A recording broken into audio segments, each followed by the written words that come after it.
안녕하십니까. 월간조선 권세진 기자입니다. 혁신학교라고 아시죠? 진보, 이른바 좌파 교육감들이 일반 학교를 지금 혁신학교로 바꾸고 있습니다. 올해는 서울에서만 50개를 더 지정한다고 합니다. 우리 아이들의 학교를 정교조 색깔로 물들이는 것 아니냐, 이런 우려가 커지고 있는데요. 일단 혁신학교가 어떤 건지 잠시 설명을 드리겠습니다. 교육감 직선제 도입되면서 진보계열 교육감들이 이제 만들기 시작한 건데요. 2009년에 경기도의 김상곤 교육감 처음 만들었는데 2010년 이후 이제 교육감 선거에서 계속 정교조, 민주당 이런 지지 기반을 갖고 있는 진보 교육감들이 많이 나왔죠. 이분들이 이제 전국적으로 퍼뜨리고 있습니다. 학교들한테 이제 혁신학교로 지정되면 이런 혜택을 줄 테니까 신청해라. 뭐 이렇게 하고 금전 지원도 한다. 이렇게 광고를 해서 계속 신청받아서 지정하고 있는데요. 원래 혁신학교의 취지 뭐겠습니까? 입시 위주 교육, 줄 세우기식 교육 이런 걸 타파하겠다는 겁니다. 뭐 취지 굉장히 좋습니다. 학생들 창의력 키우고 스스로 학습하도록 만든다고 합니다. 혁신학교 상당수가 시험을 보지 않고요. 토론 수업, 자율활동, 마을 결합활동 이런 데 시간을 많이 씁니다.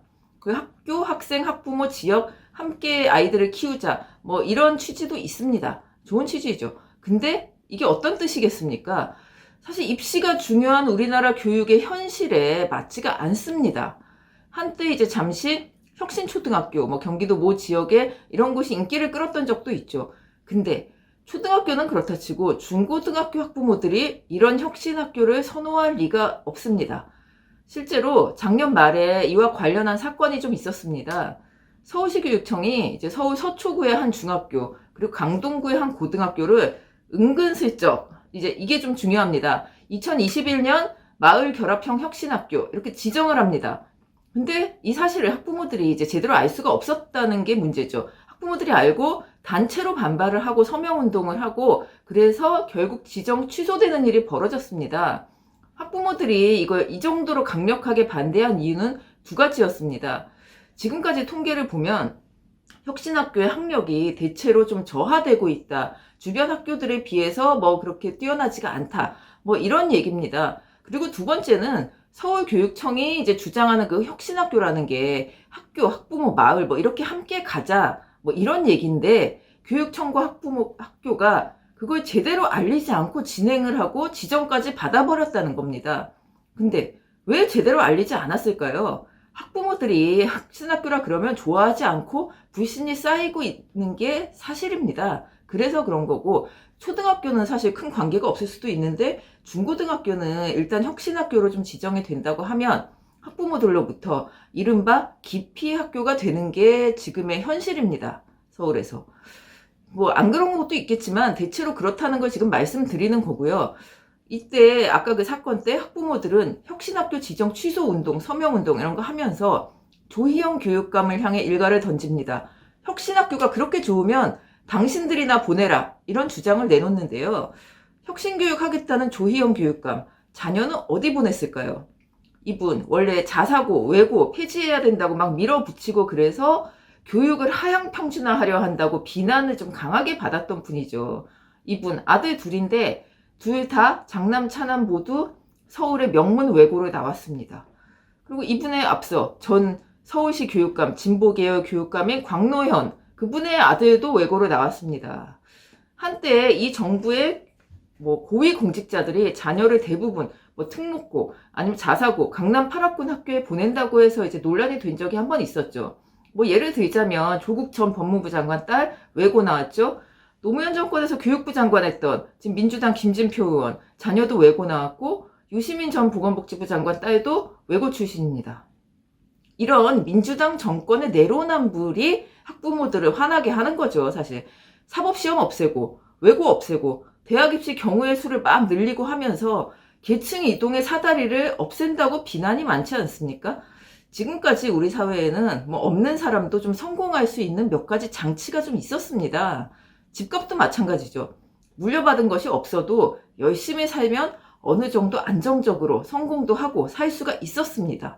근데 이제 이 진보 정권은 교육과 부동산의 사다리 모두 걷어차고 있다는 겁니다. 자신들은 그런 식으로 위로 올라가 놓고 다른 사람들이 올라오는 것은 안 된다는 취지로 좀 보입니다. 정부가 나서서 학력을 하향 평준화하고 집 못 사게 하려는 거 아니냐, 전부 다 가난하게 만드는 거냐, 이런 지적이 계속 나오고 있죠. 다시 혁신학교 얘기로 돌아가 보면 아까 말씀드린 서초구 강동구 그 혁신학교 지정 취소 사건, 그것 외에도 또 사건이 있었습니다. 2018년에 이제 서울 성파구에서 새로 입주하는 대단지 아파트, 그 1만 가구짜리, 그 안에 고등학교가 새로 생겼는데요.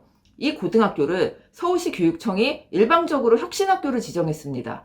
그랬다가 학부모는 물론이고 지역 주민들이 다 들고 일어나서 촛불 집회하고 막 모여서 있다가 학부모들 기절하고 경찰차 구급차 출동하고 난리가 났습니다. 조희영 교육감 성난 학부모들한테 등짝을 얻어맞는 일도 생겼죠. 그런 사건까지 벌어질 정도로 학부모들이 혁신학교에 반감이 굉장히 심하다는 얘기입니다. 혁신학교에 대한 반감도 심하고 지금 교육감이나 교육청이 일방적으로 이런 혁신학교 지정한다, 이런 것에 대한 반감도 심하다는 거죠. 결국 뭐 이곳도 지정 처리가 됐습니다. 혁신학교가 아닌 걸로 지금 됐는데요. 그런데 조희영 교육감은 참 대단합니다.